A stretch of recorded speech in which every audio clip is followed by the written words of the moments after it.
So Pennsylvania is an incredibly important state, and one interesting thing about the U.S. is that not every state, there's only really a handful of states that are kind of pivotal in presidential elections.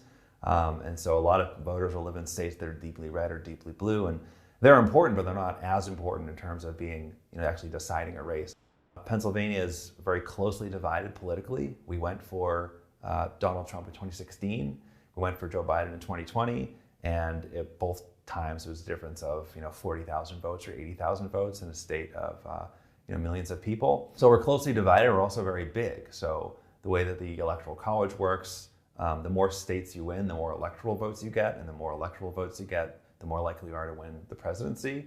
You need the majority of 538, and we have 20 here. So that turns out to be a pretty big prize. Yeah, there's a couple of issues I think on voters' minds right now. One is the economy, and inflation is still a concern, and there's a lot of talk among Biden's folks trying to highlight the positives in the economy. It still doesn't seem to have really caught on with the general public, so they're still very concerned about the economy. People are concerned about immigration and the southern border, even though Pennsylvania is nowhere near the southern border. It gets a lot of national coverage, and especially Republicans talking about it. Voters are still concerned about the issue of abortion rights.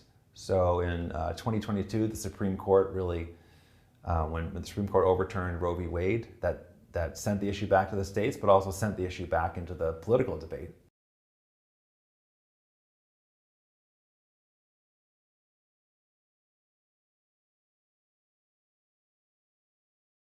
There's a couple of things that would be interesting to look at here, especially given the role Pennsylvania is going to play in the general election. You can almost think of it as a test run for that, or a dry run for that general election race. So one thing to look at is how do the presidential candidates, basically the de facto nominees, how do they actually do? Because there actually will be some other members of the party on the ballot. They've dropped out at this point.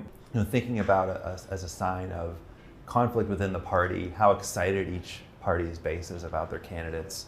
And one way to look at that would be to look at the votes that are received by these other candidates, perhaps as a protest vote or as a sign of that voters aren't entirely happy with who their nominees are going to be.